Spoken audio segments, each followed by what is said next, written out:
Well, howdy there, Internet people. It's Bo again. So today we're going to talk about Rule 303. And military contractors all over the world just went, oh God.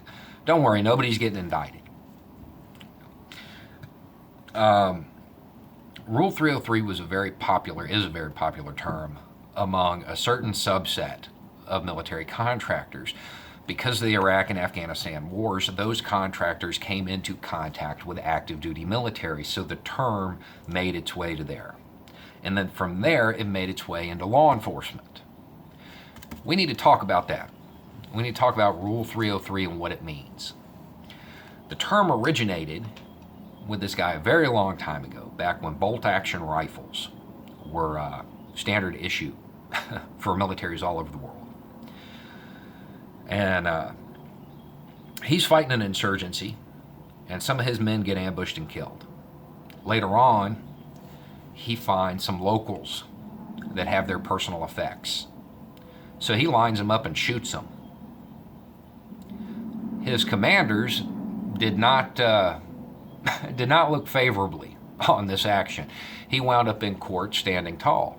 And at one point they asked him, under what provision, what rule, did you feel you had the ability, the authority, or the responsibility to engage in what amounts to a summary execution? And he said Rule 303. There is no Rule 303. It doesn't exist. 303 was the caliber of his rifle. Now, what he was saying was, I have the means at hand, and therefore the responsibility to act. That's what he was saying. Now today, as it has made its way through active duty and then to law enforcement, it has kind of turned into might makes right. That is not what that term meant.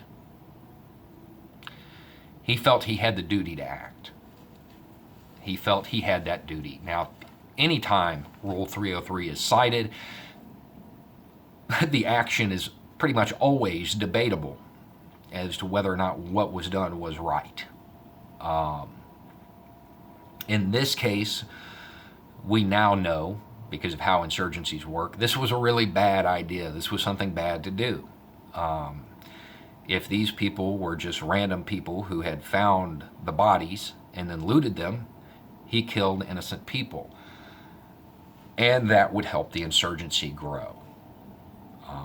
Their family members would probably take up arms. The theory at the time was a little different. He was trying to send a message.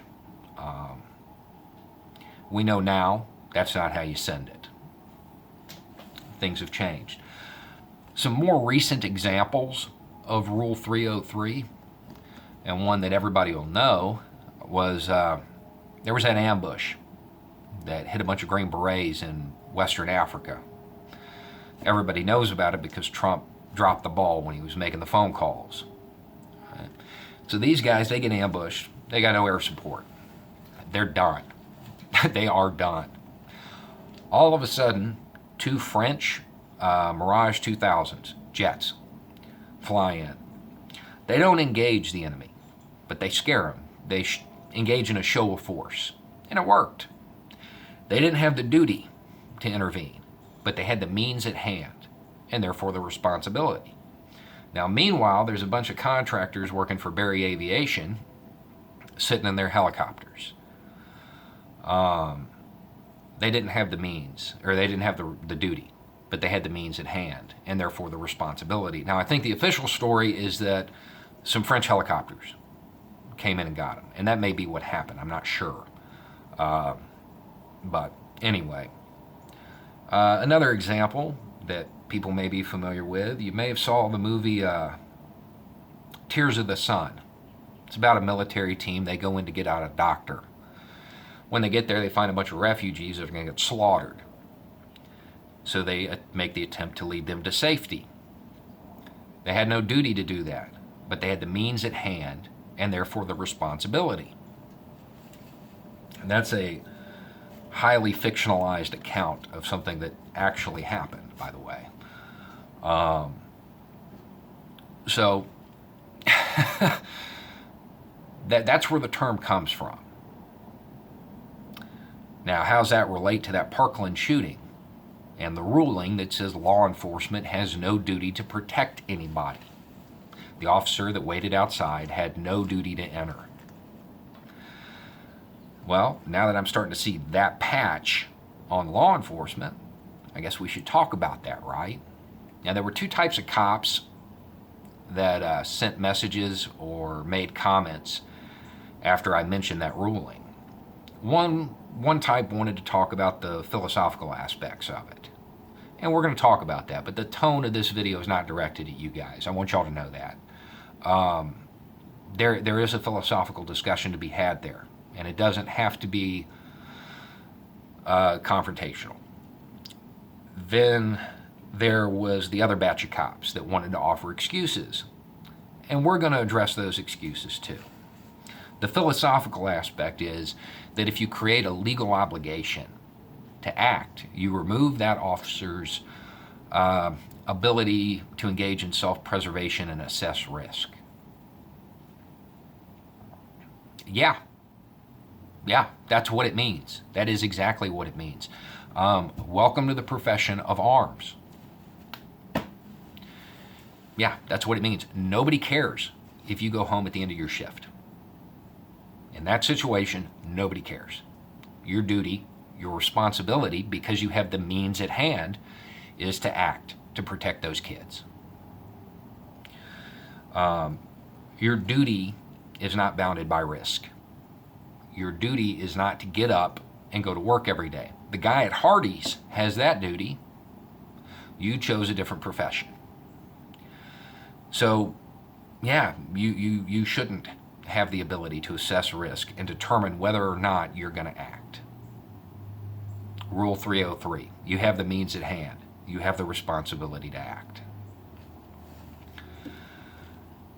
Okay, let's go to the excuses. He wasn't paid enough. That man made about $100K a year, $100,000 a year. What does an E2 or E3 in Iraq make? About a fifth of that. Yeah, that argument, that dies right there. The assignment was taken. You don't get to renegotiate salary once you start getting shot at. Or somebody else starts getting shot at. He had to make a split-second decision. No, he did not. No, he did not. Every time he heard a gunshot, and there were a lot of them, he had to make a decision. He never found his courage. He never found the courage to enter. Now, I don't think he should be called a coward for that, simply because, as we've talked about in other videos, most people wouldn't have entered. 4% of the population are real killers. In this situation, you could safely bump the percentage of people that would act up to 10 or 15% because it's kids. People are more likely to go help kids. But still, the majority of people would not have entered, despite what they may say. But he was not the average person. He was the guy that wore a gun to that school every day, ostensibly to protect those kids. When did school resource officers become a thing and end up in every school? After Columbine. It was a response to that. The implied duty is that you are there to protect the kids. Nobody really wants you there to pepper spray kids that get into a fight, or to tase the autistic kid that's having a disciplinary issue. Teachers and principals and coaches were able to deal with that for a very long time without going to a gun belt. Not really what you're there for. Then, my favorite excuse. Well, he only had a pistol, and the assailant had a rifle. Your duty is not bounded by risk. And that argument may work on the public. It might, because when they look at it, they see a rifle, a big gun, and a pistol, a little gun. What caliber is in the MP5? 9mm, right?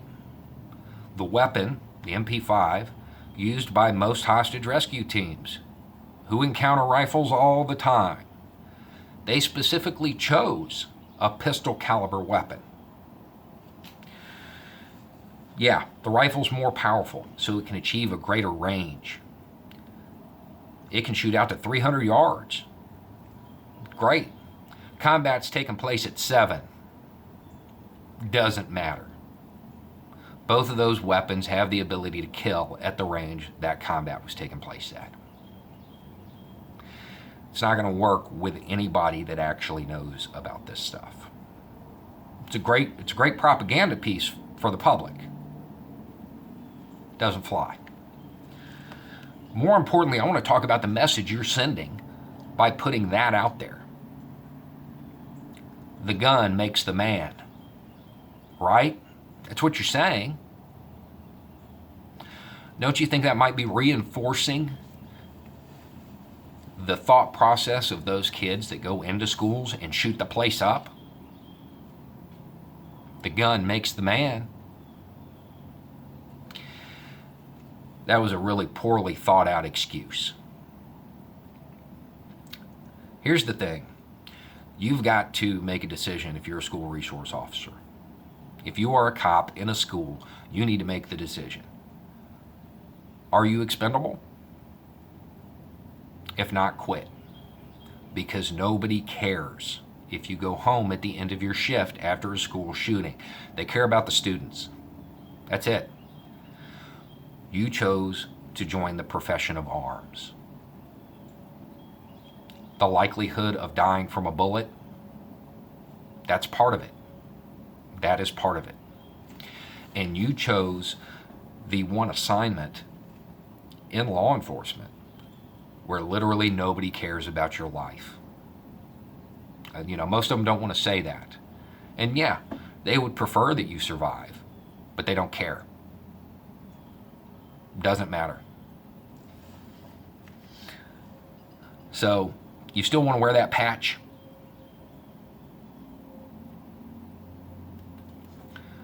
Look, this is something that, despite my current demeanor, you need to think about seriously.